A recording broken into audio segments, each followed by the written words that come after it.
বানু, এই গুজব কি সত্যি যা সর্বত্র ছড়িয়ে গেছে? কি ইউজারশিপের সম্পর্কে?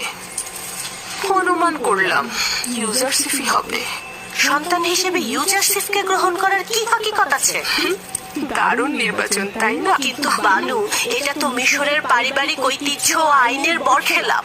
ইউজারশিপ একটা অপরিচিত নিচু বংশের সন্তান এবং সে আপনার সাথে একেবারেই বেমানান। কি করে সে সম্মান পেতে পারে?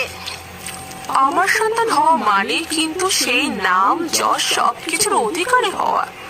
কিন্তু তার ঈমান সম্পর্কে কি বলবেন আপনি? আর কি করে বুঝবেন যে সে আমুন আর মিশরের আইন বিরোধী হবে না?